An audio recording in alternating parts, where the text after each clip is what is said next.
All right, I am Stephanie Yoakum. I am the president of the Polk Education Association, and we are the union that covers our teachers, paraeducators, and our support staff in Polk County Public Schools. And, you know, we are less than 24 hours to where kids are going to be back in our buildings ready to learn. Yet this week, as we've come back, instead of being filled with excitement, we have been literally burning up in our buildings. With AC problems and AC units being broken, and the district being either unwilling or unable to fix these at the speediness that they need to fix these at to be ready for our children tomorrow morning. You know, we have about 15 school sites across this county that are dealing with systemic, horrendous working conditions right now, with some rooms being 85, 90 degrees, and we're supposed to be welcoming students back tomorrow. And it's even gotten to the point where at Davenport School of the Arts, where this school has been dealing with AC issues since last spring, they have parents even asking, what can we do? What do you need to make these rooms cooler?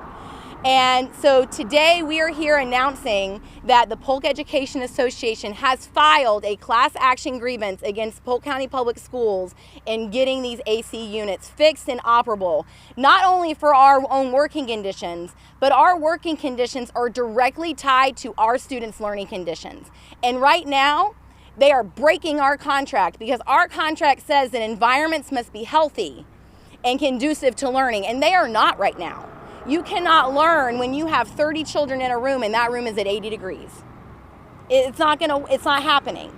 And so, you know, we need our community to come behind us with this, because this isn't just for us and our comfort. This is for your children as they are coming back to school and we are expecting them to meet academic rigor and expectations. Well, that can't be done when we are sweating to death in these rooms. And so, you know, we are calling on the district to take action on this, because what they have done is not enough.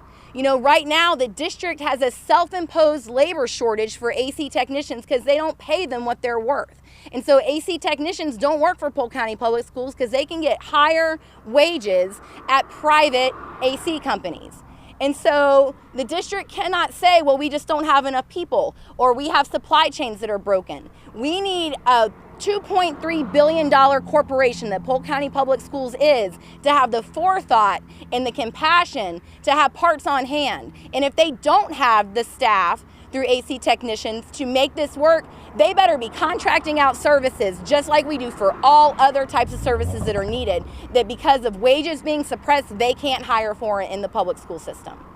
And so, you know, we're here if you have any questions about the grievance and about the process that happens, but we are here today standing with our teachers and our support staff, not just at Davenport School in the Arts, but across this county, who have dealt with unbearable, atrocious working conditions this week as they've come back to school.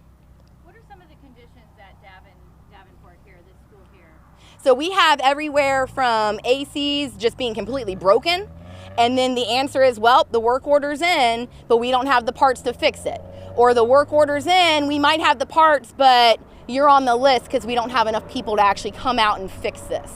To also, what has happened is the district is trying to uniform temperatures throughout the county at 72 degrees.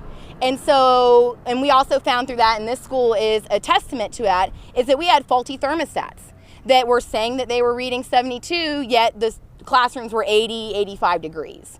And so that is now happening systemically across this district. And so it's a compounded issue between thermostats, between the district trying to set, I would say, an unreasonable temperature. If you've ever had 30 children and yourself in a room all day at 72 degrees, it's more like 76, 78. It is not 72 that is in your house. And it's just not conducive to learning. So Stephanie, you're saying when they changed the thermostats in the spring so that they can control the temperatures, when they installed them, some of them are faulty? Yes. And then we actually found that that was the case after weeks of trying to go through the proper channels and saying, well, they should work. They're at 70, but they're not. And it took me coming out to this school and walking classrooms with our union reps and other classrooms to get this figured out. And then we found out that it was happening at 4 other schools. And so this has been a systemic problem since the spring. And we are in record heat wave right now. You know, as hot as it is out here, it's the same temperature in some of these rooms that we're expecting our teachers to teach in and our students to learn in, and it's unacceptable. Can you explain to us what a class action grievance does? Yes, so a class action grievance is one of the mechanisms that we have to enforce our contract. And so we have a contract with our union in the Polk County Public School System. And so the clause in our contract is that they have to maintain AC units so that we have a healthy, conducive environment to learning. And that it needs to be comfortable for floor to heat. I mean, it doesn't say floor to heat, but it needs to be comfortable and conducive to working in that environment. And that's their obligation. And that's a health and safety issue. And so since we have tried informally with the district to solve these issues and keep running up against roadblocks, it is now time to file a class action grievance. And what that does is it's not just for an individual teacher, it's for when it's affecting more than one person in our bargaining unit, that the class action grievance covers all of the sites that this is happening at. Does that force the school district to respond and to act? Absolutely. And so they have 10 days to respond and to set a date for the hearing. A class action goes directly to the Associate Superintendent of HR, who is now Brian Warren. He hears that grievance. And then if it's ruled not in our favor, then we escalate to the school board, which is step 3. We had an assistant principal who swore that the gym miles was at 70 Yes. while we were at 72. And right now there are disparate temperatures across the district. And so setting at 72 in classrooms is unreasonable. But that's only part of the issue, because we actually have physical AC units that are broken. What can parents, teachers, students expect tomorrow? I mean, are teachers going to teach in these conditions? Well, right now, there's nowhere for them to go because so many rooms in these school sites are affected. It's not like one room is affected and we can move them to the media center or the cafeteria, temporarily. So many of our classrooms are affected throughout the county right now with AC issues. There's literally nowhere else to put children and to put teachers. And so we feel that our district's just telling us to suck it up and figure it out, and that's unacceptable. Our cafeteria is down. And right now, I just heard when I came in, the Davenport School of the Arts cafeteria is down, like with AC. And so what our parents can do is really be cognizant of the environment that their children are coming into tomorrow, and also help us put pressure on the district to get this fixed and get this fixed in an expedited manner. Does this happen every year? Every year we tend to see some AC issues happen just because they've been off for the majority of the summer, and then when they turn back on, they're kind of slow to start or something might be broken. But we have been having issues since the spring, and it has been more widespread this year. I'm going in my 5th year of doing this job as their president, and I have never seen it this bad. Okay, so 10 days and there's a hearing. Yep. Well, we schedule a hearing, and so we are asking this to be expedited so that this is resolved as quickly as possible. Because again, Polk County Public Schools say that we put students first. The students are waiting for cool, comfortable rooms to learn in. All right. Very hot out here. Yes, it is very hot. And, imagine being out here and it being the same temperature as it is in some of these rooms. Absolutely. No circulation. No circulation. Yep. Yeah. Bring fans, or does that help? I mean, some fans, but right now teachers are buying them out of their own pockets. And we even have parents. Yeah, parents are offering to buy fans because they saw how hot it was at orientation night. And as a parent, my child will be in kindergarten this year.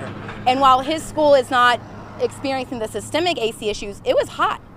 It was hot in normal circumstances. Imagine having those AC units not working right. So will teachers attempt to teach in this tomorrow? I mean, we have to. We'll do the job, but we right here are standing up for not only our rights to work in a comfortable, conducive environment for teaching, we are standing up for our students' rights to learn in a comfortable, conducive environment for learning. So classrooms in more than 15 schools. Yep. So not the whole school. Well, it could be wings of some schools, so it's not just 15 classrooms. We're talking about 15 schools right now that we know of. Yeah. That have come forward. That list has been growing over the last few days. We started out with probably 3 or 4 a couple days ago, and it's grown to more than 15 at this point. And I'm sure as people are looking at this press release and this press conference that we'll start getting the calls that, yes, my school is in the same boat. And so the district has to address this. All right. Thank you guys so much. Thank you, guys.